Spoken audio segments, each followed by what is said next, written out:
Bonjour, bienvenue à tous. Merci de vous être déplacés. Ça faisait très longtemps qu'on n'avait pas eu d'événement en présentiel. La date a voulu qu'en plus on puisse enlever les masques. Ça fait plaisir de revoir des visages non cachés. Nous sommes très heureux de vous accueillir pour cette journée qui est organisée avec le soutien de l'IRT Saint-Exupéry à Toulouse et de l'ITE VDCOM. C'est un événement qui, pour Nanoélec, symbolise la clôture d'un programme qu'on a démarré en 2017 et qui s'est terminé fin 2021. Comme vous le verrez en fin de journée, il débouche sur d'autres activités de R&D et surtout sur des projets d'industrialisation, qui était quand même l'enjeu à la fois du programme et qui est au cœur des enjeux des instituts comme les nôtres. Donc, merci d'être venus. Merci à tous les gens qui sont présents à distance. C'est l'entraînement qu'on a depuis 2 ans permet finalement de gérer des événements de ce type-là en duo. Est-ce que je peux avoir les jeux de slides? Donc, très rapidement, je vous présente le programme de la journée. Après, quelques mots d'introduction de ma part, puis de Sandrine, la directrice adjointe de Nanoélec, qui rappellera quel était le contexte au moment où on a lancé le programme PowerGAN en 2017. Nous aurons 2 présentations d'introduction, une sur le marché du GAN, faite par une représentante de YOL, puis le statut des technologies grand gap dans le groupe ST Microelectronics, qui était le partenaire cœur du programme PowerGAN. Après la pause café, on a une table ronde qui sera co-animée par Fabio de l'IRT Saint-Exupéry et par Roch El-Khoury de l'ITE VDCOM et qui mobiliseront un certain nombre de partenaires industriels pour parler des marchés applicatifs et des enjeux dans chacun de ces marchés-là. On a un buffet dans la salle de derrière avec quelques posters qui présentent des résultats techniques et je crois qu'il y a un poster de l'IRT Saint-Exupéry également. Cet après-midi, on accueille quelqu'un de Renault qui parlera des enjeux du GAN dans le domaine de l'automobile et en particulier de la chaîne de puissance. Et on aura une deuxième table ronde qui sera animée, je crois, par Marc Plissonnier du CEA sur les verrous scientifiques et les défis technologiques qui restent dans le domaine. Parce que même si l'aventure PowerGAN en tant que programme de R&D s'est terminée en 2021, il y a encore beaucoup d'enjeux de R&D, au-delà même des gros enjeux d'industrialisation et de montée en maturité de la filière. Et on terminera, alors il y a un changement de programme. On devait accueillir le secrétaire général pour les investissements, Bruno Bonnel, qui vient d'être nommé en lien avec le lancement du programme France 2030. Et en fait, l'actualité internationale nous rattrape malheureusement. Il est mobilisé avec la ministre de la Défense sur un événement ou des réunions en fin de journée. Et du coup, c'est Pierre Moller qui est présent dans la salle qui a eu la gentillesse d'accepter de dire quelques mots de conclusion pour résumer un peu et remercier tous les gens qui se sont mobilisés sur ce programme. Voilà. Juste un mot sur les IRT et les ITE. On appartient, donc c'est un dispositif qui a été lancé en 2011 lors du plan d'investissement d'avenir numéro 1, qui a démarré par la construction d'instituts qu'on appelle les instituts de recherche technologique, qui ont été rejoints dans le dispositif par un autre ensemble d'instituts qui s'appelle les ITE. Donc on est 15 au total en France, spécialisés sur diverses filières électroniques, sur diverses filières industrielles. Les ITE sont plutôt spécialisés dans le domaine des technologies pour l'énergie et l'environnement. La vocation des IRT-ITE, c'est d'abord de renforcer la compétitivité de l'industrie française par la recherche technologique, c'est-à-dire la recherche qui mobilise ou qui se mobilise à l'interface entre le domaine académique et les enjeux de l'industrie. Et ce sont des instituts qui travaillent par construction dans une démarche de recherche collaborative multipartenaire. Et donc, la plupart des programmes des IRT et des ITE sont des programmes qui rassemblent plusieurs industriels, plusieurs académiques et bien sûr les équipes des instituts qui se mettent au service, qui s'appuient sur des moyens technologiques, des plateformes qui permettent de mener à bien des projets en vue de transfert industriel. C'est un programme qui aura mobilisé entre 2011 ou 2012 et 2025 1,325 milliard d'euros, ce qui est un montant conséquent et qui a de l'impact en fait en termes de résultats, de transfert à l'industrie. Je terminerai juste en rappelant les cœurs de métier des 3 instituts qui co-organisent cet événement aujourd'hui. L'IRT Saint-Exupéry est un accélérateur de sciences, de recherche technologique et de transfert vers l'industrie, et en particulier dans le domaine aéronautique et spatial. Il est localisé bien sûr à Toulouse. Je crois qu'il a aussi au moins des équipes à Bordeaux et peut-être d'autres en PACA. Voilà. Donc, technologie plus verte, technologie de fabrication avancée au niveau matériaux et process, technologie intelligente, et ils sont impliqués dans le domaine de la puissance, puisque c'est un enjeu qui est important dans le domaine spatial. Nanoelec, nous sommes plutôt focalisés sur les métiers de la microélectronique et du semi-conducteur. Et au cours du temps, on s'est orienté à la demande de nos partenaires industriels et de l'écosystème grenoblois dans lequel on est basé vers le domaine de l'image et des photons d'une part, la conversion d'énergie avec le programme PowerGAN jusqu'à l'an dernier et la confiance numérique. Et finalement, l'Institut VDCOM, qui est basé en région parisienne, lui est spécialisé sur les métiers des nouvelles mobilités électriques, automatisées et partagées. Donc, il travaille beaucoup avec toute la chaîne de valeur de l'automobile sur des thématiques d'électrification, où on retrouve bien sûr les enjeux de l'électronique de puissance. C'est pour ça qu'il co-organise avec nous le véhicule autonome et les nouvelles solutions de mobilité et énergie partagée. Voilà, j'ai terminé cette brève introduction. Je vais donner la parole à Sandrine Maubert, qui était en charge du montage du projet à l'époque avec Philippe Pantini, qui est parti à la retraite depuis, qui a été relayé par Raphaël Salo, qui était le directeur programme jusqu'à l'an dernier. Et elle va vous présenter un peu rapidement quels étaient les enjeux du programme au moment où on l'a lancé. Merci. Bonjour à toutes et à tous. Alors, l'électronique de puissance utilise des systèmes... Alors, attendez, hop. Tac. L'électronique de puissance utilise des systèmes électroniques pour convertir, conditionner l'énergie électrique. Les transformateurs, les convertisseurs sont quelques exemples de ce domaine.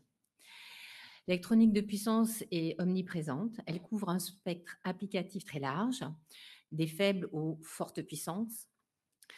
Elle constitue un maillon important de l'enjeu sociétal, de l'efficacité et de la transition énergétique. La consommation mondiale d'énergie va s'accroître significativement et en dépit des efforts pour la réduire. La consommation. L'organisme gouvernement américain, EIA, expose ses prévisions. Donc, dans son scénario de référence, il y aurait une hausse entre 2012 et 2040 de 48%. Cette énorme quantité d'énergie doit être produite non seulement de manière respectueuse de l'environnement, mais doit être aussi distribuée et utilisée avec le meilleur rendement énergétique possible.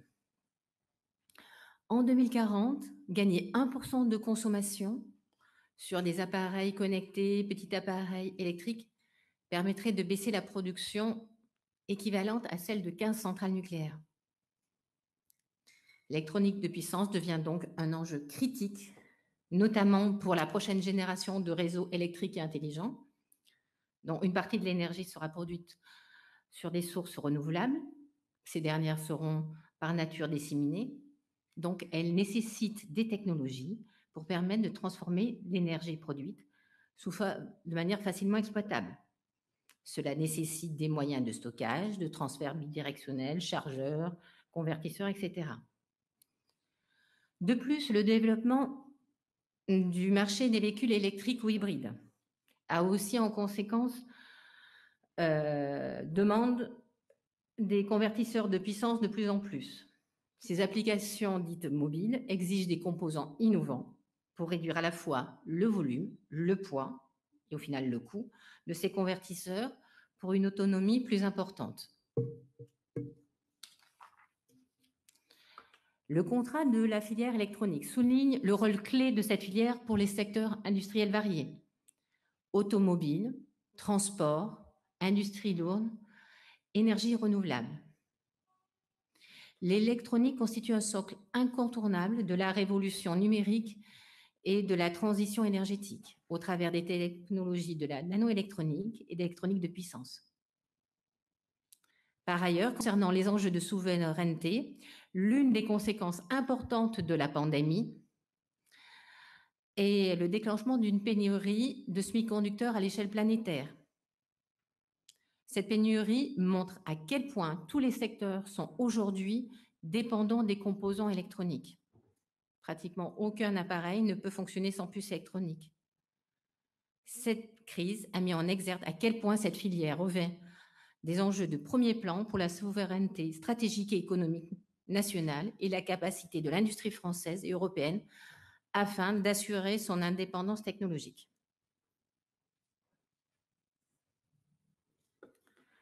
Dans le contexte 2017, l'électronique de puissance couvre un spectre très large en termes de la chaîne de la valeur, qui part des substrats nécessaires à la fabrication, en passant par la fabrication de composants, jusqu'au module de puissance et au système électronique complet. Au lancement du programme, la progression du marché annuel jusqu'en 2020 était estimée d'environ 7% pour la partie composants et modules, pour atteindre 17,2 milliards. Les perspectives actualisées des marchés de composants de puissance seront présentées par Claire Le Troadec de Yole dans quelques minutes. Les défis pour l'électronique de puissance sont de gagner en efficacité énergétique et de réduire les coûts. Un premier objectif est d'obtenir un meilleur rendement de conversion.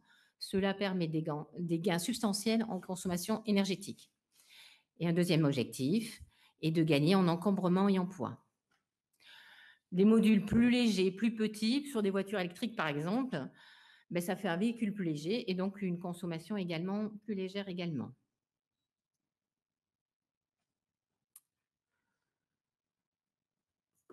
Alors, l'électronique de puissance est présente dans énormément de secteurs. Elle couvre des spectres depuis la forte puissance, le gigawatt, pour les lignes électriques de distribution, jusqu'à la faible puissance, par exemple, de quelques watts pour les smartphones. Elle englobe des secteurs de marché très variés: appareils domestiques, communication, éclairage, automatisation des usines, moteurs, etc. La filière technologique des semi-conducteurs à grande gamme, comme le carbure de silicium et le nitrure de gallium, est basée sur des facteurs différenciateurs par rapport aux technologies de l'état de l'art. Les propriétés intrinsèques du matériau permettent de travailler à une fréquence de commutation et une densité de courant supérieure. Fonctionner à plus haute température permet d'opérer dans des environnements plus sévères. Cela permet de réduire l'encombrement, le poids et le coût du système de refroidissement du convertisseur. Augmenter la fréquence de commutation contribue aussi à significativement augmenter la densité volumique du puissance par réduction des dimensions des composants passifs nécessaires. De nouvelles générations de dispositifs à large bande interdite répondent à ces exigences, le carbure de silicium et le GaN. Donc, le marché de l'électronique de puissance peut en effet se segmenter en fonction de la tension. Par rapport aux limitations intrinsèques des matériaux et le développement des technologies, le cycle semble bien adapté pour les fortes puissances et le GaN, lui, se positionne sur les faibles et moyennes puissances. L'adoption de ces nouveaux composants et de ces nouvelles architectures qui les mettent en œuvre permet d'obtenir un impact significatif sur l'efficacité énergétique. Alors, l'ambition et l'objectif au lancement du programme PowerGaN était de contribuer à la construction d'une filière industrielle française et européenne au moyen d'une nouvelle technologie de composants en nitrure de gallium épitaxé sur silicium. Au démarrage, il y avait 3 partenaires: ST Microélectronique, Schneider et les CEA. Le partenariat s'est rapidement élargi à des acteurs couvrant la chaîne de la valeur, en incluant des laboratoires académiques, des équipementiers, ainsi qu'un éditeur d'outils de conception. Les objectifs initiaux étaient d'accompagner et d'accélérer le développement d'une nouvelle génération de composants à base de GaN, en vue d'un premier transfert vers une ligne industrielle. La possibilité de réaliser la technologie sur des substrats de silicium en 200 mm permet de bénéficier des forts volumes de production de la microélectronique de silicium. La qualité du matériau GaN épitaxié au-dessus est un élément clé pour être compétitif et atteindre les performances attendues. Les composants GaN, avec leurs propriétés, permettent d'envisager de nouvelles architectures innovantes. La réalisation de modules à très haute densité volumique de puissance, exploitant les capacités à haute fréquence, nécessite des technologies d'assemblage, de packaging, d'interconnexion plus performantes, ainsi que des outils de conception adaptés. La réalisation de démonstrateurs de convertisseurs à base de topologies innovantes était également un objectif important du programme et qui permettait d'évaluer les composants, leur technique d'assemblage, leur fiabilité dans des conditions d'usage représentatives. Maintenant, je vais laisser la parole à Claire Troideg de YOL.